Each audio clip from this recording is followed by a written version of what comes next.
vous invite à prendre place. Nous allons ouvrir la parole de Dieu. Alors, ce matin, je vais apporter un message de Noël. L'occasion se présente, même comme si je l'ai dit, Noël pour nous c'est tous les jours. Alors nous voulons lire dans l'évangile de Luc, au chapitre 2, nous lirons les 20 premiers versets.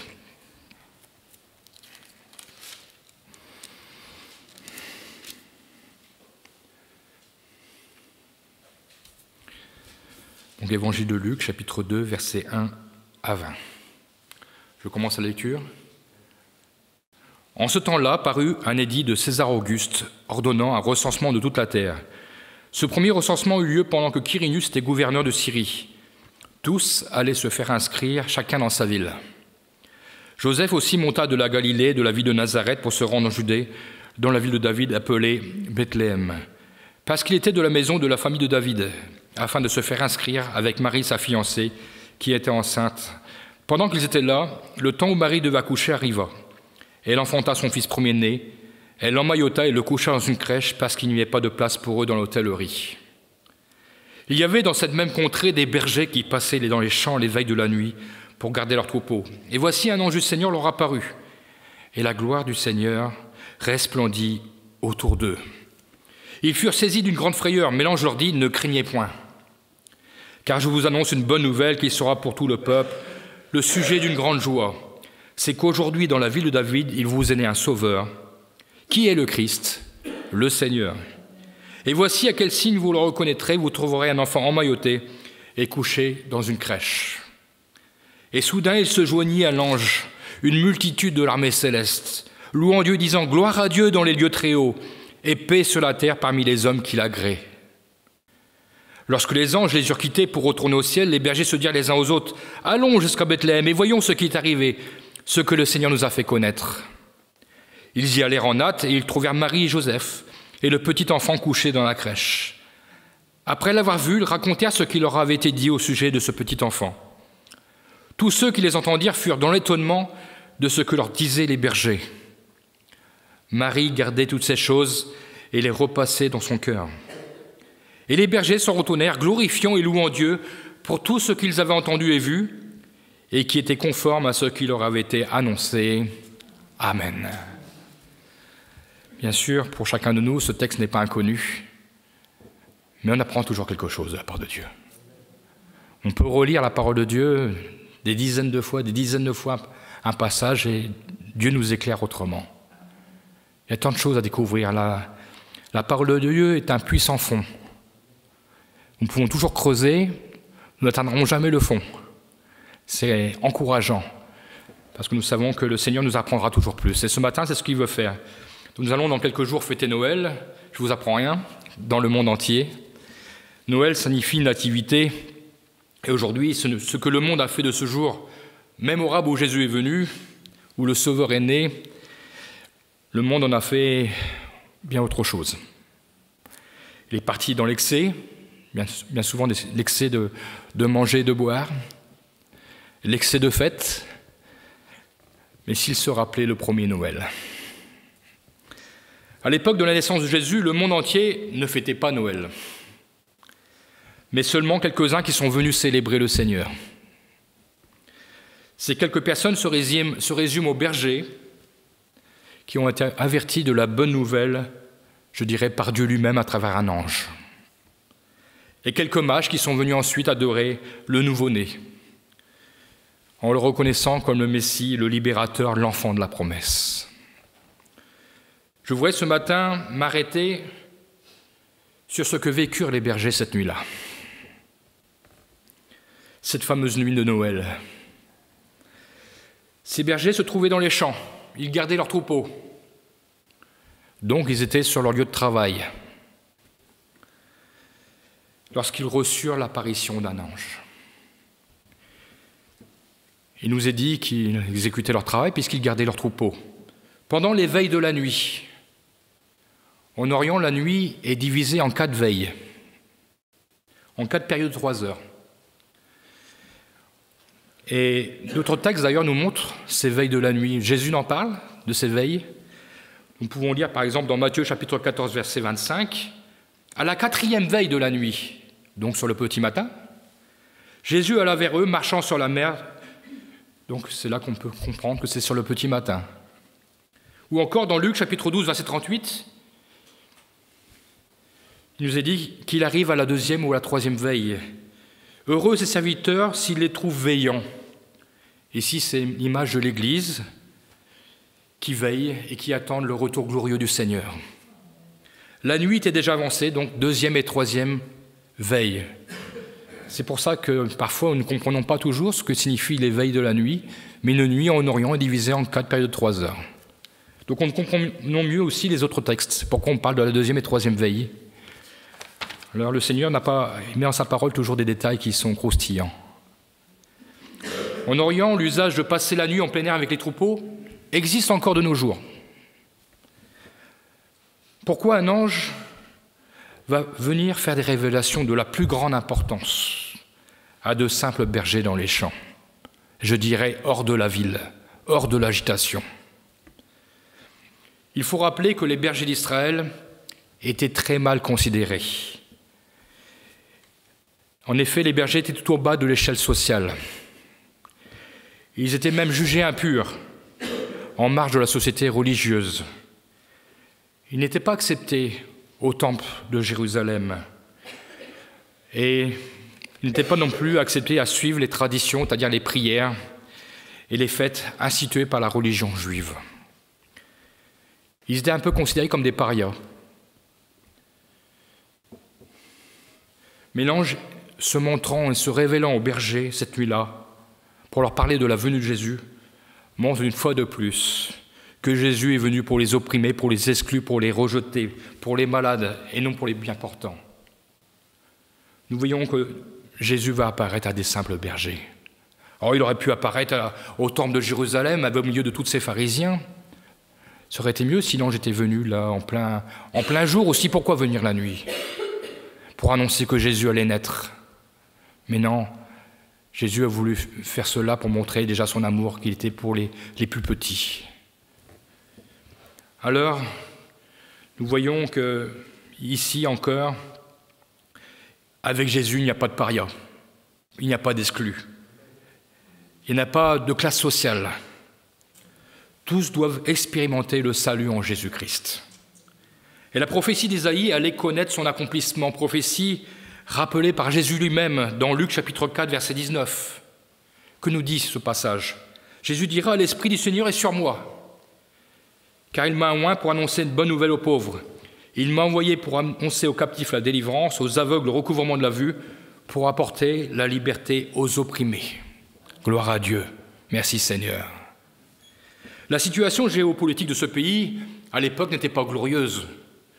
Disons, pas glorieuse pour le peuple d'Israël. Et nous le savons, ils étaient sous l'égide de Rome. Et même si c'est Hérode le Grand qui dirigeait le pays, il était sous le joug de l'oppresseur romain. Et ce qu'il faisait, il ne le faisait pas naturellement, il le faisait pour plaire à César Auguste. D'ailleurs, César Auguste lui-même fera demander un recensement et qu'Hérode le Grand se chargera de le faire. Alors nous voyons bien qu'il était soumis à Rome, mais nous savons aussi que le peuple d'Israël était sous le joug de l'oppresseur. Ce n'était pas la liberté pour ce peuple d'Israël. D'ailleurs, ce peuple se réclamait d'un libérateur. Il attendait le Messie, comme les prophètes l'avaient annoncé. Et il a fallu encore que Dieu s'est servi d'Hérode le Grand pour accomplir son plan merveilleux. Parce qu'il fallait que Joseph et Marie aillent à Bethléem pour que la prophétie s'accomplisse. Mais s'il n'y avait pas eu de recensement,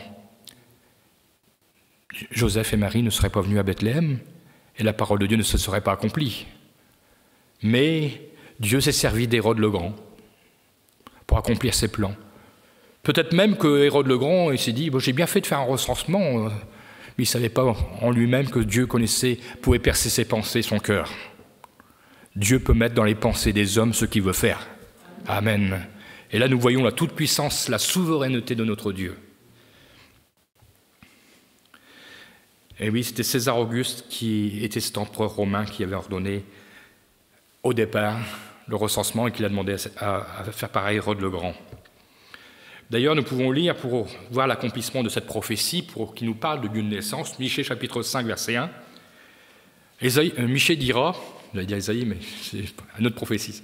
Michée dira, « Et toi, Bethléem Ephrata, petite entre les milliers de Juda, de toi sortira pour moi, donc pour Dieu, celui qui dominera sur Israël et dont l'origine remonte au temps ancien, à la création. » Jésus était déjà là. Il était Dieu. Au jour de l'éternité, il sera du début jusqu'à la fin, l'alpha et l'oméga, le commencement et la fin. Dieu a eu besoin de l'empereur romain pour accomplir la prophétie. Et comme quoi, Dieu est ironique parfois. Je ne pense pas que l'empereur romain pensait beaucoup à Dieu. Mais Dieu s'est servi de lui. La toute-puissance de notre Créateur s'est révélée. Alors combien nous pouvons dire merci au Seigneur pour ces prophéties qui s'accomplissent encore aujourd'hui. En choisissant Bethléem, Dieu montre encore qu'il ne cherche pas, comme les hommes, à s'élever et à choisir tout ce qui frappe les regards. Vous avez vu, il nous est dit, cette petite ville, petite entre toutes les villes de Juda. Il n'a pas pris la grande ville de Jérusalem, il a pris la plus petite ville de Bethléem. Ici, nous voyons encore l'humilité du Sauveur. Il fallait que le Sauveur naisse dans une étable. Alors, il aurait pu choisir un palais, c'était quand même le roi des rois, le Seigneur des seigneurs. Mais Dieu a montré aussi toute l'humilité.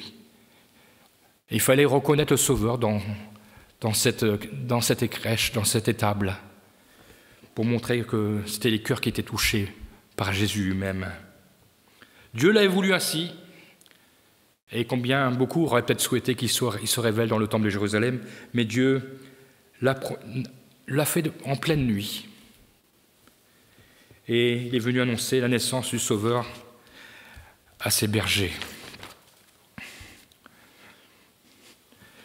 Maintenant que nous connaissons la situation politique du pays, comment nous connaissons aussi la condition des bergers, on peut se demander, avant l'apparition de l'ange, de quoi ces bergers pouvaient-ils parler? Ils étaient méprisés, rejetés, et ils étaient sous l'oppression du joug romain.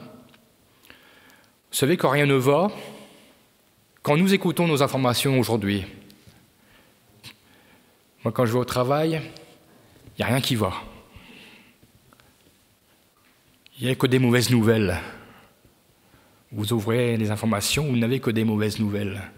Et parfois, vous dites, on va couper. Parce que ça joue sur le moral. Mais ceux qui ne connaissent pas le Seigneur, pour eux, c'est mauvaise nouvelle, mauvaise nouvelle, mauvaise nouvelle. Mais nous annonçons une bonne nouvelle. Et certainement, ces bergers qui ne connaissaient pas le Seigneur à ce moment-là, puisque le Seigneur ne s'était pas révélé, ou ils avaient peut-être entendu parler, ils devaient ressasser ces mauvaises nouvelles. À quand le libérateur? Ils devaient se plaindre. En plus, en pleine nuit, avec leurs troupeaux. Et ils étaient aussi sur le lieu de travail. À combien nous voudrions que Dieu se révèle sur nos lieux de travail? Vous ne croyez pas?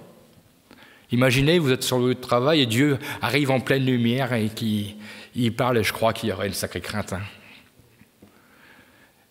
Mais Dieu en est capable.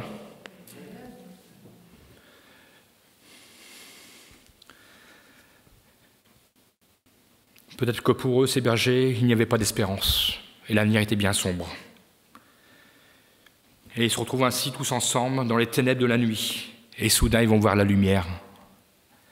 Et la gloire soudainement du Seigneur va resplendir autour d'eux. Vous imaginez les ténèbres et d'un seul coup, une incroyable lumière. Leurs ténèbres étaient éclairées. Ils sont en train de vivre en ce moment le surnaturel de Dieu. Les bergers n'ont pas l'habitude de ce genre d'apparition. C'est pourquoi nous pouvons comprendre qu'ils soient saisis de frayeur, ou encore dans cette version, qu'ils soient saisis d'une grande crainte. Que leur arrive-t-il? Que va-t-il se passer? Que vivent-ils? Ce moment est pour eux comme un moment inconnu, et je dirais les hommes ont peur de l'inconnu. Mais l'ange ne va pas les laisser dans la crainte, dans la frayeur. Il va les faire passer de la crainte à la joie de Dieu.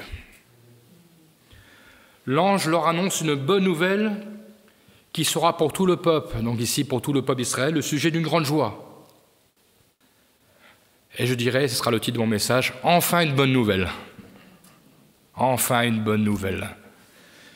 Dans cette nuit de ténèbres, dans ce pays oppressé. Et nous aussi, nous vous disons, enfin une bonne nouvelle aux âmes. Et le jour qu'ils découvrent le Seigneur, ils disent, enfin une bonne nouvelle, la nouvelle du Sauveur.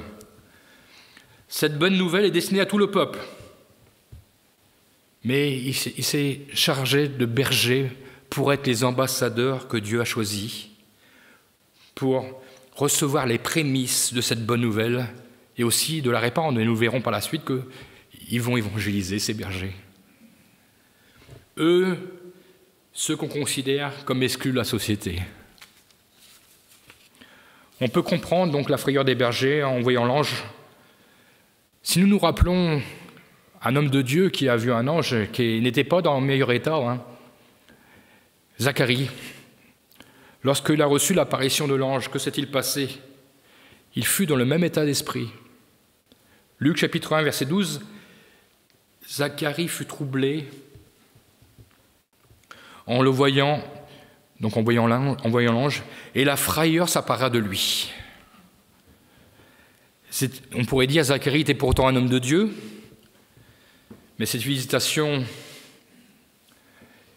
soudainement surnaturelle pouvait le déstabiliser. C'est une apparition tout sauf habituelle.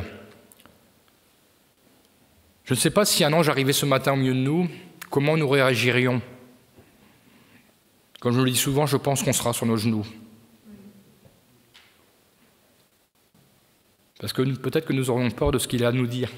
Mais le Seigneur ne nous laisse jamais dans la crainte. Et nous sommes sûrs qu'à chaque fois qu'il nous dit quelque chose, il apporte toujours une solution, une parole de réconfort, une parole d'encouragement. Nous le savons, nous ne sommes pas parfaits, mais le Seigneur sait ce dont nous avons besoin. Peut-être que ce matin, il y a des anges au milieu de nous, on ne les voit pas, mais ils sont là. Et heureusement que je ne serais peut-être pas facile à apporter la parole. Je pense que je laisserai la place. Ils ont des choses à nous dire, ils auraient des choses à nous dire de la part de Dieu. Alors les bergers reçoivent cette bonne nouvelle de l'ange, un sauveur est né, le Christ, le Seigneur. De l'origine grecque, lorsqu'il nous dit « je vous annonce une bonne nouvelle », cela est traduit comme « je vous évangélise une grande joie ». Voici la traduction grecque, « je vous évangélise une grande joie ». Et c'est pour ça que nous disons que l'évangile, c'est la bonne nouvelle. Cette grande joie, joie du salut, est donnée par Dieu à tout le peuple. Le peuple d'Israël d'abord, qui tout entier peut le recevoir. Et le peuple de Dieu ensuite, qui, au sein de toutes les nations, recueilleront ce beau message de l'Évangile et dont nous sommes ce matin. L'ange annonce les choses dans l'ordre. Notre Dieu est un Dieu d'ordre. Il annonce premièrement un sauveur. Il vous est né un sauveur. Chacun doit être sauvé. Et c'est pourquoi il nous est dit, il vous est né. Il n'a pas dit il est né, il vous est né. C'est à chacun que l'ange s'adresse à travers cette parole, à toute l'humanité. C'est la première nécessité, la plus capitale. Recherche le salut en Jésus-Christ. Ensuite, l'ange annonce à qui nous devons le salut. L'unique, le seul envisageable, Christ. Mais pour les bergers, qui était Christ? Je dirais, ce n'est pas parce que les bergers sont exclus de toute vie religieuse qu'ils ne connaissent pas les Écritures. Ils avaient certainement entendu parler de ce Messie à venir, de ce libérateur d'Israël, par les prophètes qui avaient annoncé bien cela bien auparavant, jusqu'à 600 ans auparavant par la bouche d'Ésaïe. Et que certainement que de génération en génération, ces prophéties avaient été annoncées, avaient été répertoriées. Il y avait la transmission de ces prophéties.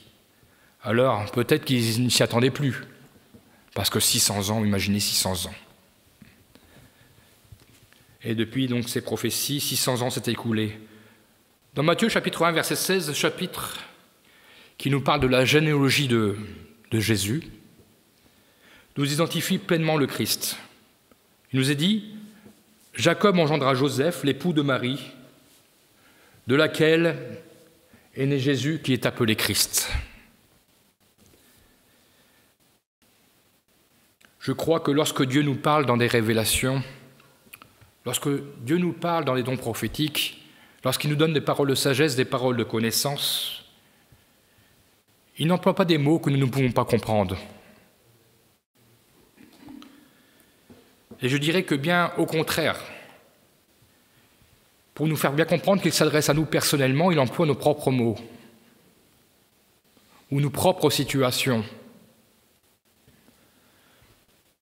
Et ainsi, nous savons que, oui, Dieu, tu m'as parlé, tu t'es révélé à moi.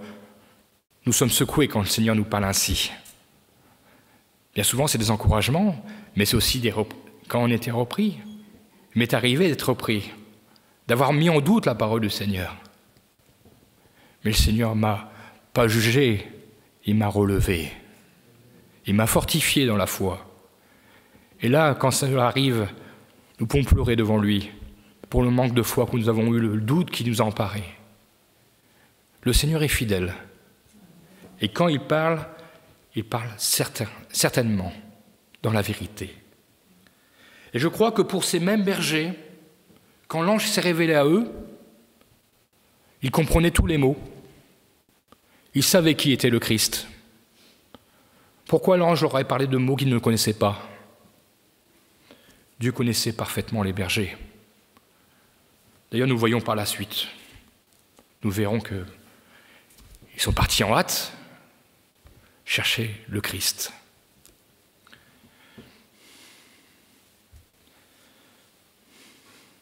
L'ange leur a parlé du Sauveur. Le connaissait-il? Le Christ. Et maintenant, il leur annonce le Seigneur. Car Christ, avant d'être notre Seigneur, est notre Sauveur. Et a été notre Sauveur. Dans le mot Seigneur, nous cherchons à suivre le maître de nos vies. Parce que lorsque nous avons compris que Jésus, notre Sauveur, nous comprenons la grandeur du plan de Dieu. Et nous ne pouvons pas accepter aucune autre autorité que celle de notre Seigneur, Jésus-Christ. Nous devons soumettre nos vies au Seigneur Jésus qui a donné sa vie pour nous. Parce que lorsque nous découvrons le Sauveur, nous comprenons tout l'amour de Jésus pour nous. Nous comprenons la profondeur de cet amour, la largeur, la hauteur. Et je dirais, je ne pense pas qu'on peut mesurer. Bien souvent, on parle de la hauteur, de la profondeur, mais est-ce que c'est mesurable? Je crois que c'est éternel aussi, ces choses-là. Infini. Lorsque nous comprenons, lorsque nous sommes sauvés, lorsque nous savons que nous avons été sauvés et que nous engageons avec le Seigneur dans les eaux du baptême, alors oui, nous disons, Seigneur, je veux te suivre. Il devient notre Seigneur, après avoir été notre Sauveur. Et lorsque nous comprenons la profondeur de son amour et la profondeur de notre salut, nous découvrons la misère d'où le Seigneur nous a tirés. D'où la misère, il nous a enlevés de la misère. Compris aussi que nous ne sommes plus sous la condamnation, nous ne sommes plus sous la culpabilité, mais que notre Sauveur a lavé tout notre péché. Il nous offre un salut éternel. Alors comment choisir un autre Seigneur? C'est impossible. C'est ainsi que nous voulons suivre notre Sauveur et qu'il devienne notre Seigneur, et c'est ce que nous avons choisi, nous qui nous sommes engagés déjà avec le Seigneur. Et nous voulons continuer à le confesser de notre bouche. Lui qui était le symbole parfait d'humilité, en naissant dans une étable, loin de l'agitation mondaine, lui qui a été jusqu'à mourir sur la croix alors qu'il était innocent, lui qui a été abaissé, lui qui a été humilié, Mais la parole de Dieu nous dit, Dieu l'a souverainement élevé. Il est le roi des rois. Il est celui qui règne sur nos cœurs, nos vies. Car même Jésus, qui a démontré son amour pour nous, afin que nous soyons sauvés, il mérite que nous l'appelions Seigneur ce matin. Il est la seule autorité que nous voulions pour notre vie. Parce qu'il agit pour notre bien, il agit pour notre éternité. L'apôtre Paul rappellera notamment à l'église de Philippe, dans Philippiens chapitre 2, versets 9 à 11, comment Dieu a mis Jésus au-dessus de tout nom, en le nommant Seigneur. Nous lisons, « C'est pourquoi aussi Dieu l'a souverainement élevé, il lui a donné le nom qui est au-dessus de tout nom, afin qu'au nom de Jésus, tout genou fléchisse dans les cieux et sur la terre. Et que toute langue confesse que Jésus-Christ est Seigneur à la gloire de Dieu le Père. Amen. » Après que l'ange ait défini la personne de Jésus, l'ange donne un signe pour que les bergers le reconnaissent.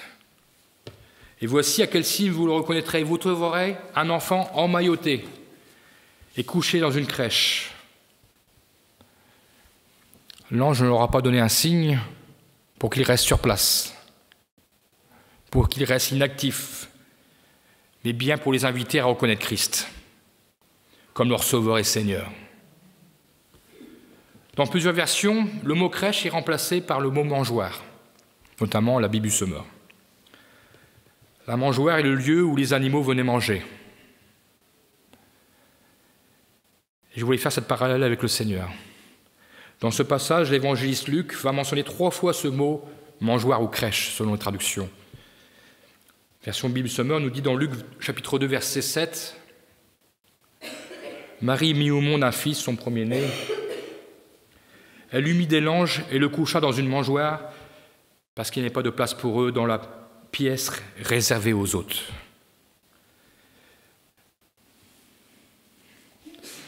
Les bergers n'avaient pas le droit d'aller au temple, mais ils étaient invités à aller directement à la source de leur salut.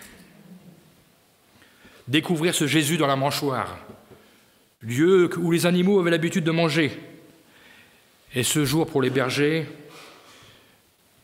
sont invités à se rassasier de Jésus qui est le pain de vie. Il est venu nourrir tous ceux qui étaient affamés. Il a été placé dans cette mangeoire, que tous ceux qui viennent à lui sont rassasiés par lui. Il a été placé dans cette mangeoire pour la vie du monde, mais il a grandi, il n'est pas resté enfant. C'était l'image. Bien souvent, on laisse Jésus comme un petit enfant encore aujourd'hui, et alors qu'en fait, Jésus, heureusement qu'il n'est pas resté un enfant, sinon il n'aurait pas été à la croix. Hein. On n'aurait pas crucifié un enfant. Mais Jésus était pour nous le Sauveur, et c'était juste l'image pour montrer que les bergers étaient invités à venir se rassasier de lui et comprendre qui il était. Jésus, on pourrait faire aussi cette parallèle, il fut emmailloté dans ses langes par Marie, sa mère, et déposé ensuite dans la mangeoire. C'était la vie qui s'ouvrait. Mais de même que Jésus, lorsqu'il sera crucifié, il sera enveloppé dans un linceul et déposé dans un tombeau. Symbole de la mort, mais gloire à Dieu. Il n'est pas resté dans le tombeau. Il est ressuscité, il est vivant pour laisser place à la vie éternelle. Pour nous qui sommes croyants, pour tous les croyants du monde et pour tous ceux qui désirent croire en lui. Il est vivant. Et c'est pour ça, ainsi que, comme les bergers, nous reconnaissons Jésus comme Sauveur et Seigneur. Il va se produire un autre événement surnaturel. Les bergers vont assister à ce premier concert de louanges. Aujourd'hui, on recherche beaucoup des concerts. Mais là, c'était le premier concert de louanges dans le ciel. Et dans le ciel en plus, hein. Ils n'ont pas payé leur place. C'était gratuit. Le Seigneur donne toujours tout gratuitement.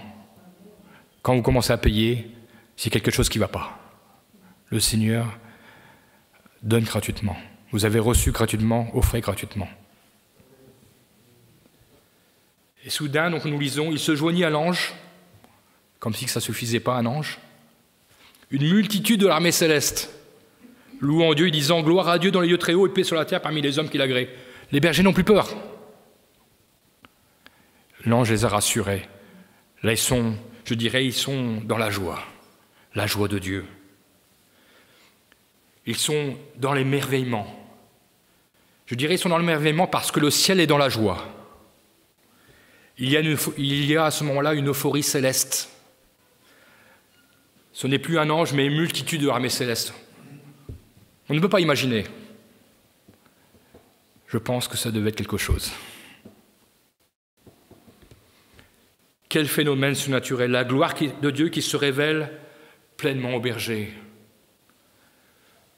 La gloire de Dieu est comme un sceau qui vient sceller les paroles de l'annonce de l'ange.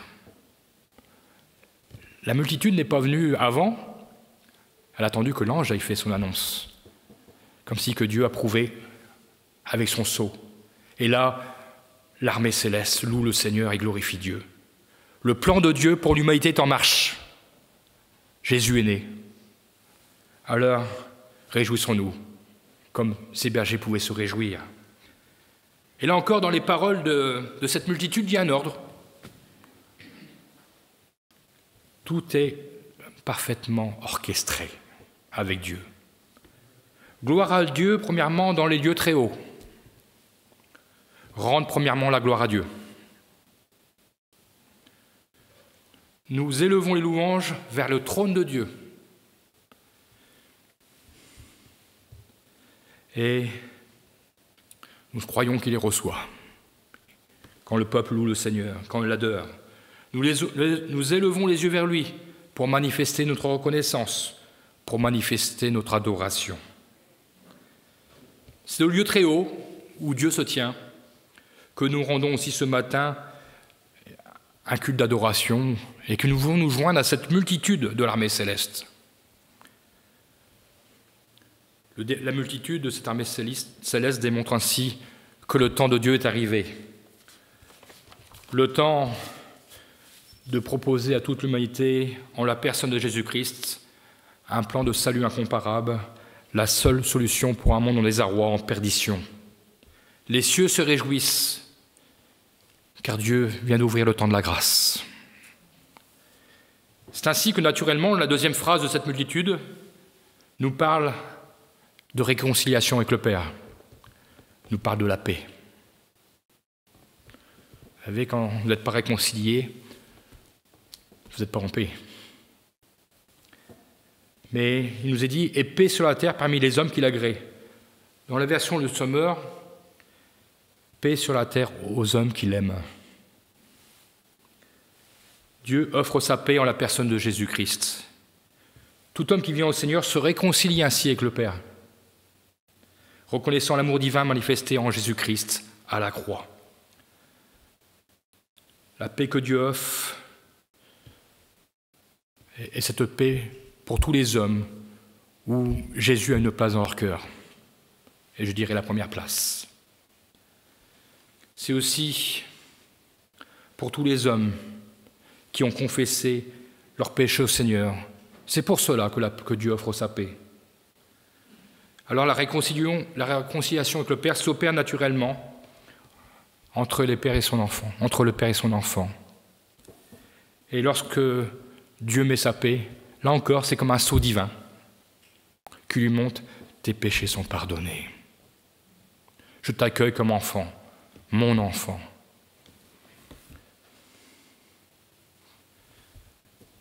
Ah, nous aurions tant voulu y être à la place des bergers. Quelle magnifique louange interprétée par cette multitude et qui ne devait pas être une simple lumière, mais qui met en lumière, au milieu de cette nuit de Noël, la lumière de Dieu. Jésus est venu comme étant la lumière. Jean chapitre 1, versets 9 à 11, nous rappelle que Jésus est la lumière. Cette lumière était la véritable lumière qui, en venant dans le monde, éclaire tout homme. Elle était dans le monde et le monde a été fait par elle, et le monde ne l'a point connue. Quelle tristesse! Elle est venue chez les siens et les siens ne l'ont point reçue. Quelle tristesse pour ce peuple d'Israël. Mais nous l'avons reçue, et je dis gloire à Dieu. Et nous devons, encore ce matin, dire gloire à Dieu. Élever le nom de notre Dieu, afin que dans le lieu très haut, il soit glorifié. Et gloire à Dieu pour la paix qu'il a mis dans nos cœurs. Que font les bergers à la fin du concert? Alors, ils ne s'en vont pas avant la fin. Ils attendent que les anges soient partis. Ça serait dommage de partir avant la fin. En plus, ils n'ont pas payé. Alors, ce serait vraiment dommage. Ils décident d'aller à Bethléem pour vérifier ce qu'ils ont entendu. Eux, les exclus de toute vie religieuse, ils vont donc se rendre à la source de leur salut, vérifiant ce que le Seigneur leur a fait connaître. Je dirais qu'ils quittent même leur lieu de travail. On ne sait pas s'ils ont laissé les brebis avec eux, mais je pense que dans la hâte, ils sont restés sur place, les brebis. Et en toute hâte, ils ont été voir le Seigneur. Cette hâte, nous la retrouvons ailleurs. Comme par hasard, suite à la visitation d'un autre ange, lorsque c'est l'ange Gabriel qui était venu visiter Marie. Lorsque Marie reçoit l'annonce par cet ange de la naissance de Jésus, que va-t-elle faire? Il nous est dit, elle alla en hâte chez Élisabeth, sa cousine, disons, dans Luc 1, chapitre verset 39 à 56. Oui, on ne va pas lire tout, je vous fais seulement le résumé, mais on va lire quand même, parce que je pense que c'est important, jusqu'au verset 45. Parce qu'au début, Raphaël, je t'ai envoyé jusqu'à 45, je crois, je t'ai envoyé. Parce qu'elle était chez sa cousine Élisabeth, sa cousine qui était enceinte de Jean-Baptiste, pour lui annoncer la nouvelle. Et là encore, je trouve ce passage magnifique. Lisons Luc chapitre 1, verset 39.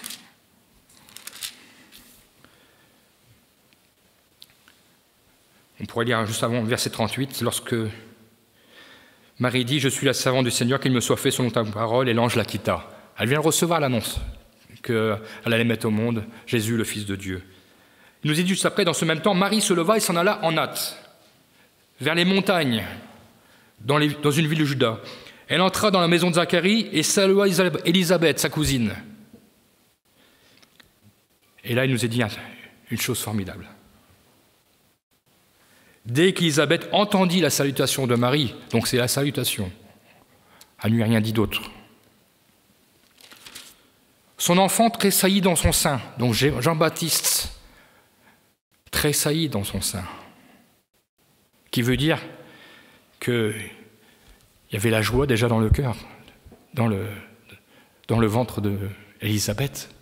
Vous savez, souvent on dit aux enfants, quand ils sont dans leur ventre de leur mère, qu'il faut louer le Seigneur, il faut chanter des chants, les enfants entendent, ils sont habitués. Ils s'habituent déjà dans le ventre de leur mère aux réunions. Et je pense que déjà, là, Jean-Baptiste, je crois que dans le ventre de sa mère, il a reconnu le Seigneur qui était dans la maison. Pourquoi je dis cela? Parce qu'Élisabeth, qui n'avait rien entendu d'autre que de la salutation, qu'est-ce qu'il nous est dit? Élisabeth s'écria d'une voix forte, « Tu es bénie entre les femmes et le fruit de ton sein est béni. » Comment on pouvait être au courant? Ah oui, j'ai oublié une phrase très très importante. Lorsque l'enfant tressaillit dans son sein, elle fut remplie du Saint-Esprit. Remplie du Saint-Esprit parce que l'enfant avait bougé. Et je crois que c'est pour ça que Jean-Baptiste a reconnu en Marie qu'elle allait devenir la mère de l'enfant Jésus, qui veut dire le Fils de Dieu, Jean-Baptiste. Et elle fut remplie du Saint-Esprit, mais quelle merveille! Et là, elle parle, et je crois qu'elle parle en prophétie. Elle s'écria d'une voix forte, « Tu es bénie entre les femmes, et le fruit de ton sein est béni. Comment m'est-il accordé que la mère de mon Seigneur, comment pouvait être au courant si elle ne le savait pas, vienne auprès de moi, car voici aussitôt que la voix de ta salutation a frappé mon oreille, l'enfant a tressailli d'allégresse dans mon sein.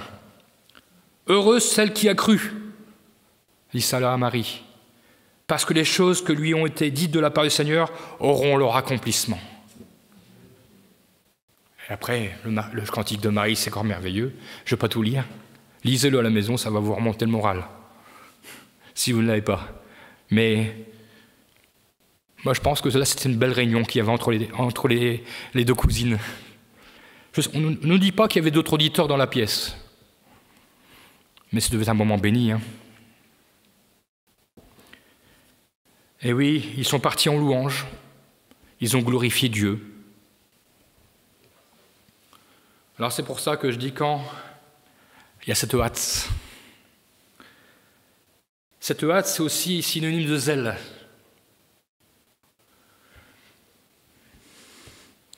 Je veux croire que nous avons besoin encore ce matin d'être visités. Comme Marie a pu être visitée, comme Élisabeth a pu être visitée, comme les bergers ont été visités. Avons-nous ce zèle, comme cette hâte de venir dans la maison de Dieu, comme Marie peut avoir cette hâte d'aller annoncer que cette bonne nouvelle? Avons-nous encore cette hâte d'annoncer la bonne nouvelle? Marie, comme les bergers, sont dans cette hâte d'agir, d'annoncer cette bonne nouvelle. Ils ne peuvent pas rester inactifs. Ils ne veulent surtout pas garder cela pour eux. Cette bonne nouvelle est trop importante pour la garder pour soi. La hâte, c'est aussi donc le synonyme de zèle. Quand il y a le zèle, Dieu met son approbation. Il nous couvre de ses bénédictions spirituelles, de cette force qui nous vient d'en haut.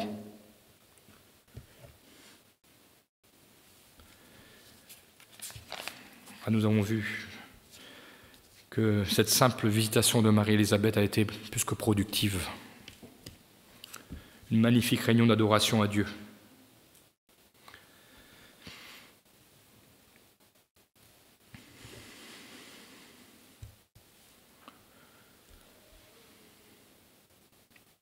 Quand je comprends ce que provoquent les apparitions des anges de Dieu, j'aimerais tant vivre ces moments.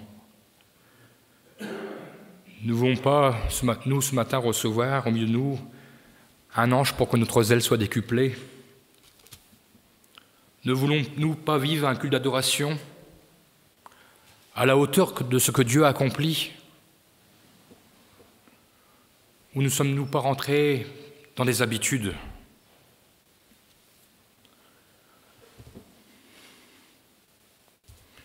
Lorsque nous adorons,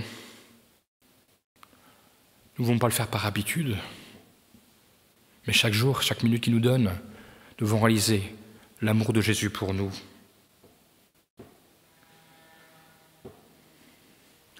Le prince de ce monde nous dira toujours « Ne loue pas, n'adore pas, laisse les autres faire ». Peut-être même qu'il vous dira « Ils savent mieux faire ». Mais Dieu n'a qu'importe.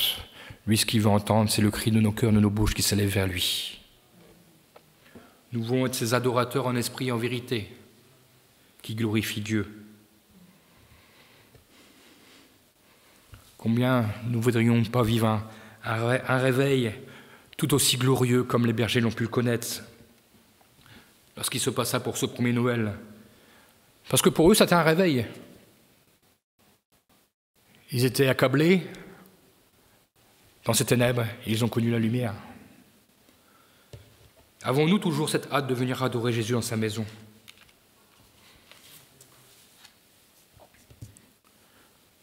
Comprenons-nous toujours pourquoi nous le faisons?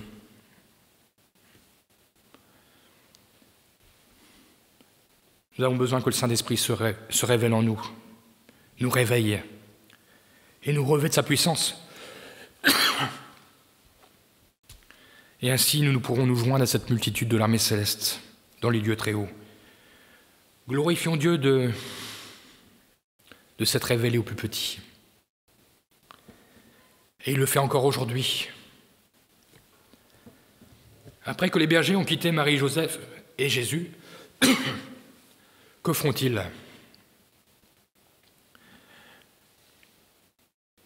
Est-ce qu'ils repartent auprès de leur troupeau comme si de rien n'était?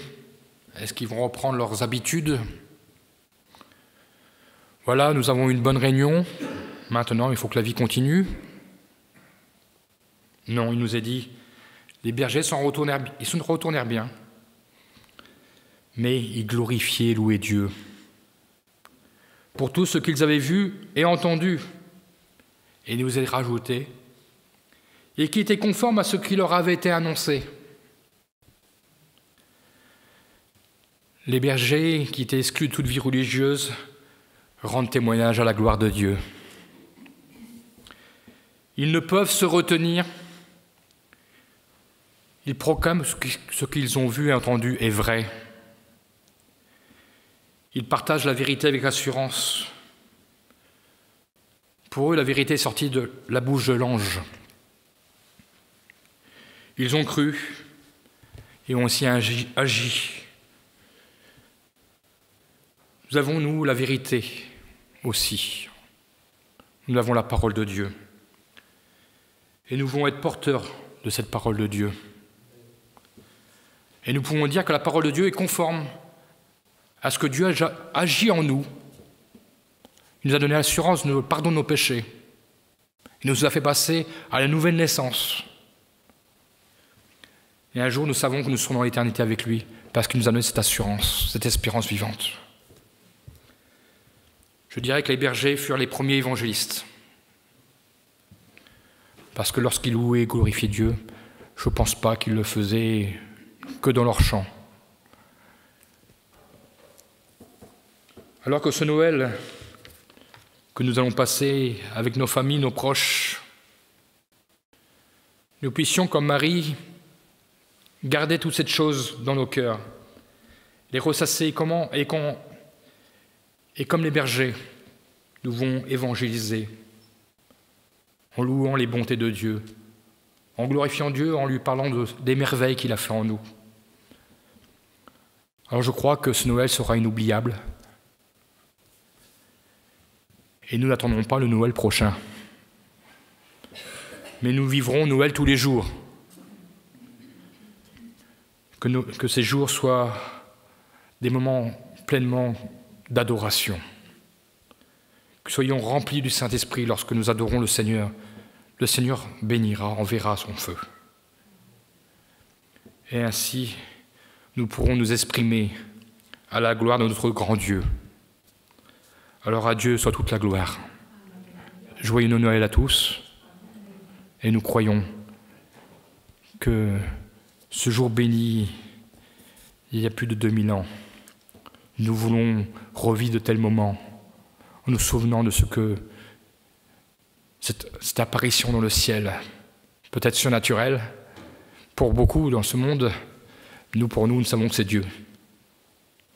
Aujourd'hui, on court après le surnaturel. Mais pas pour suivre Dieu, pour suivre le prince de ce monde. Alors, nous attacherons à la parole de Dieu, parce qu'elle est la vérité.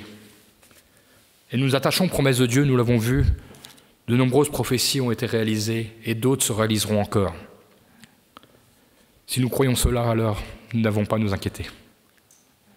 Le ciel nous est ouvert, notre maison nous attend, et nous verrons notre Seigneur. Et dans le ciel, ce sera plus que Noël, tous les jours. Ce sera des mots qu'on ne peut pas exprimer sur terre. On parle souvent de félicité, mais le mot n'est pas assez fort. Je crois que nous serions... Ce ne sera pas du tout la même chose. Et c'est pourquoi il ne faut pas rater ce rendez-vous avec le Seigneur. Alors, pour tous ceux qui n'ont pas encore mangé dans la mangeoire, ils sont invités à le faire, à venir découvrir ce que le Seigneur veut leur donner comme nourriture, la nourriture céleste. Que le Seigneur soit béni. Amen. Merci Seigneur mon Dieu parce que tu es venu. Merci parce que tu t'es révélé aux plus petits, aux exclus, aux opprimés à travers les bergers. Merci parce que ces bergers n'ont pas simplement expérimenté le surnaturel, mais ils ont reçu pleinement la vie en eux. Ils sont venus vérifier ce qu'ils avaient entendu. Et lorsqu'ils ont vu le Seigneur, alors ils ont glorifié, ils ont loué Dieu. Oh Seigneur mon Dieu, merci parce que nous t'avons connu. Merci parce que tu t'es révélé à nous. Alors tu ne t'es pas révélé dans nos lieux de travail, peut-être que certains ont été révélés sur le lieu de travail. Mais Seigneur mon Dieu, ce que nous voulons avant toute chose, c'est que tu te révèles dans les vies de ceux qui ne te connaissent pas encore, Seigneur mon Dieu. Et nous voulons être ces instruments, Seigneur mon Dieu, entre tes mains, qui puissent proclamer, comme les bergers pouvaient le faire, cette bonne nouvelle. Oui, Seigneur mon Dieu, cette nuit de Noël fut extraordinaire. Pour un petit nombre. Mais ce petit nombre ne l'a jamais oublié. Comment oublier un tel phénomène de ta grandeur, de ta gloire? Oh, ce matin, nous voudrions vivre tellement ta gloire au milieu de nous. Oui, c'est vrai, Seigneur mon Dieu, nous avons besoin, c'est mon Dieu encore, c'est mon Dieu, de nous abaisser, comme toi tu t'es abaissé à venir dans une étable. Tu as été humilié à la croix. Tu as été jusqu'au bout, parce que tu nous as aimés. Alors Seigneur mon Dieu, nous voulons te regarder, te contempler ce matin, t'adorer, parce que Seigneur mon Dieu, tu es notre vie. Et nous voulons déclarer, tu n'es pas simplement notre Sauveur, qui est déjà beaucoup, mais tu es notre Seigneur. Tu es celui, tu es le Christ, le véritable, le seul, qui apporte encore aujourd'hui le salut dans un cœur. Ô Seigneur mon Dieu, combien nous voulons nous réjouir ce matin, entre frères et sœurs, et nous voulons t'apporter notre adoration, parce que Seigneur, tu es saint, parce que tu es vivant, et bientôt nos yeux te verront. Alors à toi toute la gloire, mon Dieu. Amen. Amen. Sois béni, Seigneur.